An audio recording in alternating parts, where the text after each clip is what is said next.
Sir ये अब जो हम ड्रोन देख रहे हैं ये हमारे लिए इसलिए इम्पोर्टेंट हो जाता है कि ये वो ड्रोन है जो भारत के खिलाफ पाकिस्तान ने इस्तेमाल किया। अब इसकी जो 3 व्हील्स हम देख रहे हैं इसके बारे में थोड़ा सा ब्रीफ करें। और मैं इन व्हील्स पर क्यों ज्यादा ध्यान केंद्रित करने के लिए कह रही हूँ क्योंकि अगली तस्वीर जो मैं मलबे की दिखाने जा रही हूँ ये देखिए। ये व्हील्स इसमें और इस तस्वीर में साफ दिख रहा है। इससे फिक्स्ड विंग ड्रोन है। ड्रोन में भी 2 टाइप की होती है। एक क्वाड्रिकॉप्टर जो जैसे हेलीकॉप्टर की तरह होता है, उसमें उड़ने के लिए सीधा वर्टिकली टेकअप करता है। और ये जो आप देख रहे हैं उसका व्हील देख रहे हैं, ये रनवे में जाएगा और टेकअप करेगा। उसके लिए अलग से भी लॉन्चर भी है, लॉन्चर से भी लॉन्च किया जा सकता है। बट ये बेसिकली फिक्स्ड विंग है। जो फिक्स्ड विंग होती है उसका एडवांटेज यही है, थोड़ा सा लॉन्गर डिस्टेंस जा सकता है, beyond the visual line of site जा सकता है। तो ये वही वाला ड्रोन है। और इसमें से जैसे आप इस इमेज में दिखा रहे हैं, इसमें आप वो लोड कर सकते हैं, आपकी जो म्यूनिशंस भी आप लोड कर सकते हैं। इस पोर्शन में लोड होता है। हाँ, इसके नीचे में ये इसका नीचे में लोड होता है। ये यहाँ पे हाँ, इसके नीचे में ही लोड होता है। और उसमें से वो आप फायर कर सकते हैं। उसका मैकेनिज्म होती है, आप बिकॉज इट्स रिमोटली पायलटेड है, तो वहाँ से उसको जैसे डायरेक्शन देते हैं वो रिमोट से ये जनरेट मतलब संचालित हो रही है। कितना बड़ा डैमेज कर सकती है, मैं इस पर आपसे इसलिए पूछना चाह रही हूं क्योंकि अगली तस्वीर जो मैं अब अपने दर्शकों के सामने रखने जा रही हूं कि इस ड्रोन का हश्र क्या हुआ वो अब मैं दिखाना चाहती हूं। इस ड्रोन का हश्र ये हुआ जब ये भारत की तरफ अटैक करने के लिए आ रहा था। ये देखिए, ये उनकी म्यूनिशन थी। ये वाली ठीक है। अच्छा, अभी क्या हुआ है, इस टाइप की जो ड्रोन है आपने ये पूछा, इसका बारूद है। हाँ, बारूद है। और इसमें क्या आप जो जैसे पूछा कि ये कितना डैमेज कर सकती है, ये डिपेंड्स करता है। अगर मान लो कोई एम्यूनेशन डंप पे वो गिरता है और पेट्रोल डंप पे गिरता है तो काफ़ी लार्ज एरिया को वो डैमेज कर सकता है।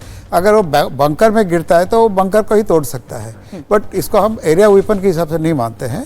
बट इसकी कैपेबिलिटी वही है कि टारगेट को अगर चुन के आपने सही जगह में उसको हिट करता है तो काफ़ी नुकसान पहुंचा। ये आपका हो गया हेरॉन ड्रोन, अगर मैं सही बोल रही हूँ तो ये आपका हेरॉन ड्रोन हो गया। और ये आप कह रहे हैं ये इसका बारूद हो गया जी। जो इस वक्त इस मलबे में दिखाई दे रहा है।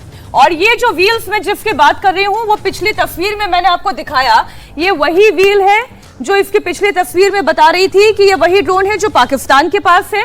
पाकिस्तान ने इसे भारत पर हमला करने के लिए भेजा लेकिन ये पूरी तरह से डिस्ट्रॉय हो गया।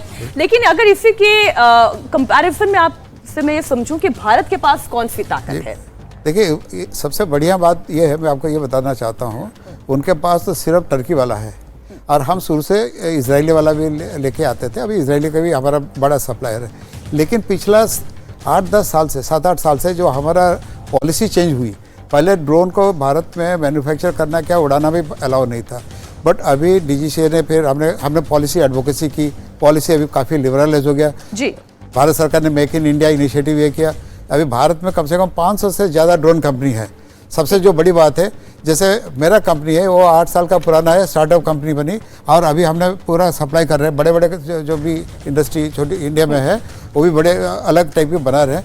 तो हमारा पास में ड्रोन मैन्युफैक्चरिंग कैपेबिलिटी काफ़ी बढ़ चुका है और हमें विदेश से लाने का भी ज़रूरत नहीं है। और आगे चल के हमने जैसे सबसे नंबर 1 USA है ड्रोन मैन्युफैक्चरिंग में। प्रीडेटर टाइप की जो भी है उस टाइप की ड्रोन भी हम बना सकते हैं। अभी तो हमारे पास मेल वैरायटी, हेल variety, kamikaze, FPV, logistic drone, हर ड्रोन की हमारे पास जैसे आपने बताया हेरॉन ड्रोन तो हमारा ड्रोन है। ये जो इनका डिस्ट्रॉय किया गया टर्किश ड्रोन, इसे क्या कहते हैं? बुराक ड्रोन। हाँ, बुराक ड्रोन जी। ठीक, मैं एक बार अपने सहयोगी मनीष के पास जाना चाहती हूँ। मनीष, देखिए इस लड़ाई में जो हमने सबसे बड़ी ताकत भारत की देखी वो हमने उस वॉरफेयर की ताकत देखी जो आसमान में लड़ी जाती है। पाकिस्तान से आया हुआ हर अटैक तो नाकाम हुआ लेकिन हिंदुस्तान की तरफ से भेजा गया हर ड्रोन अपना काम करके आया है, हर मिसाइल अपना काम करके आई है। मनीष, मीनाक्षी, जिस आप ड्रोन की बात कर रहे हैं वो दरअसल टर्की से लिया हुआ TB2 जो है, जो कि पाकिस्तान ने लिया था, इसे बरकस स्टार ड्रोन भी कहते हैं। उसके अलावा जो एक और ड्रोन आपको दिख रहा है जो चाइनीज मेक है वो CH-4 विंगलोंग 1 और 2, ये दोनों सीरीज यानी कुल मिला के ये तीनों तस्वीरें आपके पास मौजूद है। अब बात इस ऑपरेशन की, क्योंकि इसको बहुत ही सोचे समझे तरीके से तैयार किया गया और इसमें अहम भूमिका आकाश तीर ने निभाई। आकाश तीर अलग अलग प्लेटफॉर्म्स को मिलाकर इसे तैयार किया गया ताकि ये एक ऐसा प्लेटफॉर्म तैयार हो जिसके जरिए ये पूरा इंटैक्ट रहे। अगर हमने ये अज्यूम किया था कि पाकिस्तान जो भी अपने पास उसके पास मौजूद है, TB2 हो या फिर CH4 हो या विंगलोंग हो, उन सबको भेजेगा। इसके साथ साथ पाकिस्तान ने ग्रुप ऑफ स्वयं ड्रोन भेजे, उसकी वेव्स भेजी, यानी साधारण शब्दों में आप समझें एक साथ 50-50 ड्रोन को भेजा, जिसमें ना तो कैमरा लगा हुआ था, बहुत ही लिमिटेड और बहुत ही लो कॉस्ट वाले वो ड्रोन थे। वो इसलिए भेजा ताकि भारत में पैनिक मचे, और आप लगातार उसे देख भी रहे हैं। लेकिन इसको भारत के द्वारा आत्मनिर्भरता का प्रतीक जो वेपन सिस्टम था उन्होंने ध्वस्त किया। तो ये जो वॉरफेयर है, ये वॉरफेयर का एक नेक्स्ट लेवल है, चाहे वो आर्म ड्रोन हो जिसमें हेरॉप, हैरपी या स्काई जो बाकी जो ड्रोन है वो शामिल है, या फिर नागास्त्र 1 है जो कि इस समय भारतीय सेना यूज कर रही है। तो ये वो ड्रोन है जिसकी वजह से ये पूरा का पूरा वॉरफेयर का जो आइडियोलॉजी है या वॉरफेयर का जो सिग्निफिकेंस था वो बढ़ गया और बिल्कुल चेंज हो गया, और भारत ने घर में घुसकर पाकिस्तान की आंखों के नीचे, नाक के नीचे ये सब तबाही मचाई है।